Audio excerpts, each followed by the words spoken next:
We're off for a quick breather here on the show, but coming up next... 7 visually impaired athletes are taking part this month to swim, run and cycle in Singapore's biggest triathlon. And they will run the race bound to sighted guides accompanying them every step of the way. We'll meet 2 of them and their coach to find out how they are gearing up for the big race.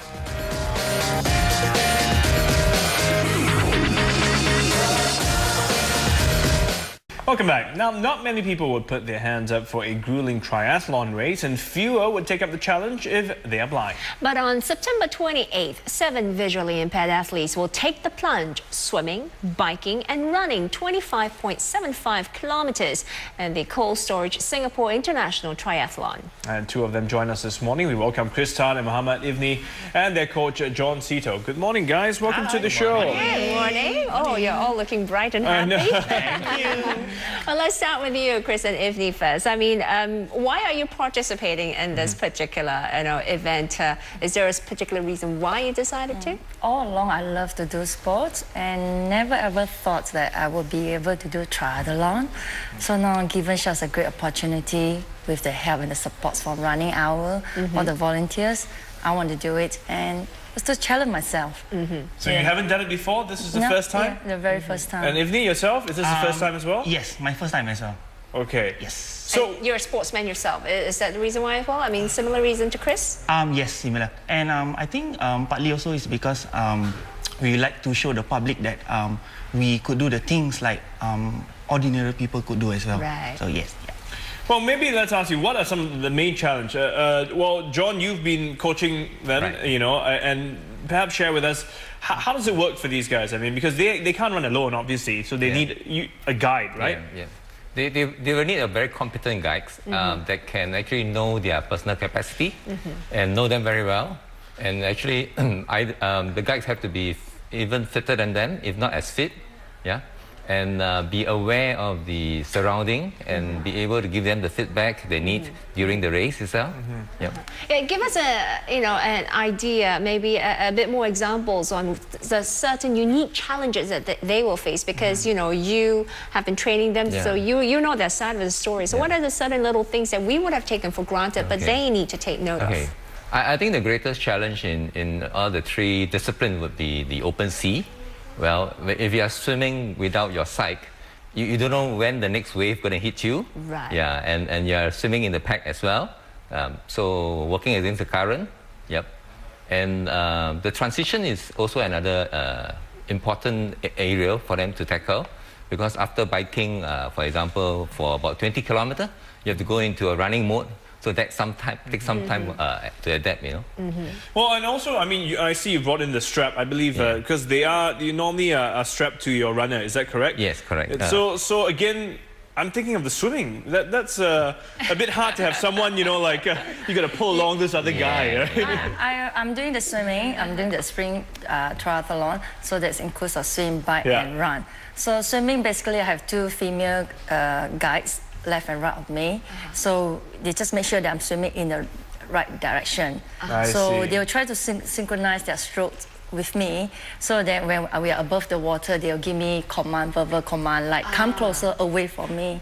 Or if that fear, they have to use force, which means they push me and pull me in. Yes. So you just rely on the voice, what you hear, and you go towards the voice. Yes. In that sense. Yes. I see. That's interesting. So, but let me just take a look at that. Okay. Yeah. It's called a guide rope, isn't it? Yeah. That is, there are 3 types here. Right. For beginners, normally they feel more comfortable with the towel type, but for accomplished runners like them, they will prefer the shoelace. Yeah, it goes like that. If you understand up. Okay, You just put it around. Okay. Yeah. So you have the guide running alongside with the visually challenged runners, Right. and the guide don't set the pace. Actually, the runners set their own pace. Yes.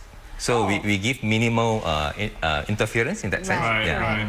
But what if they want to go faster? They want to do so. How does it work? Do they tag the string and say, "Come on, let's go faster"? Yeah, it's something like that. So we take the cue from the string as well, whether we are turning left or right.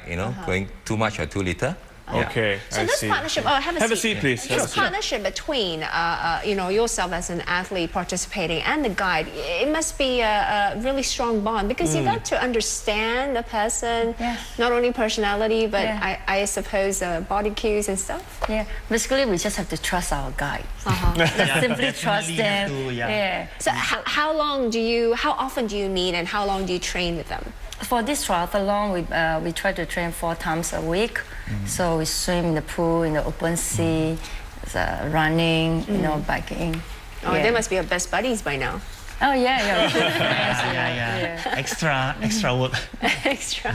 Well, and also, John, you're saying they have to be fitter than these guys. I guess because, well, you can't be slower, for example, running with your partner. What are some of the other considerations? These people themselves, the guides, have also been through triathlons, are familiar with the whole... Oh yes, certainly. They need to be competent in that discipline that they are doing, right? In order to guide them. Especially you have to stay really alert all the time and be very proactive in terms of sourcing out the risk that might arises during the race. Yeah. Ifni, so what is your Yes. favorite part of this whole event and what are you looking forward to? Okay, my favorite part is the cycling, the most. Not as bad as running, but I enjoy so much the whole journey of this.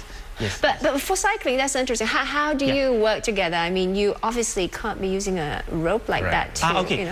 We are using tandem bike. So our buddy will be the captain and I will be the stoker. So yeah. So we can play cheat a bit. Oh no, wrong. Relax a bit, right? Okay. No. My buddy will drown me.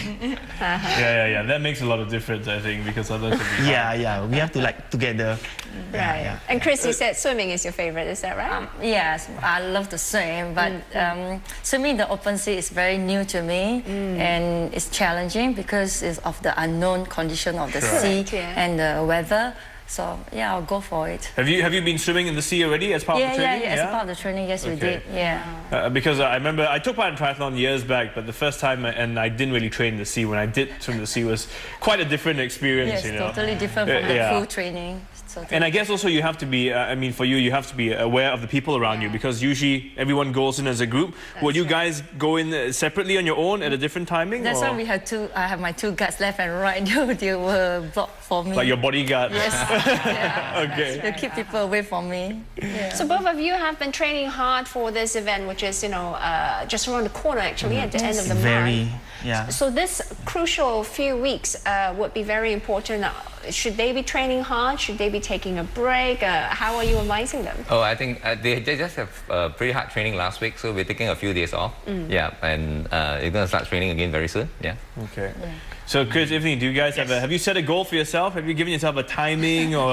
Yes. Oh yeah, you have. Yes. Okay. I love to do it just a bit under 2 hours. Okay. I hope to. Yeah. And my bike, I would like to try to do like at least 25 km/h, which is about within 15 minutes. Okay. So that's my aim. Well, I hope yes. everything goes well for you. After all, you've put in so much work. But tell me, what's your secret if the going gets tough and you need to remotivate yourself? Have you found a way to perk yourself up? I never want to give up, so I think that's my motivation. Your mentality. We never thought of giving up actually. Yeah, since so, we take part in this Yeah. triathlon, we just Yeah. say go for it and just do it. yes. Yeah. To prove to people we can do it too if we want to do it. Well done. Go for it. Yes, indeed. Right. Well, all the best, guys. All Thank the best you. for your race. Yeah, thanks. And Chris thanks. and Ifni there, and just John. sharing with us, their preparations, of course, for the upcoming triathlon they're taking part in. That's right. Chris Tan, Mohammed Ifni, participants in this year's Cold Storage Singapore International Triathlon, and also their coach, John Sito, talking to us. Well, the race is organized by the Triathlon Association of Singapore. It will take place on the September 28th and 29th at Singapore's East Coast Park.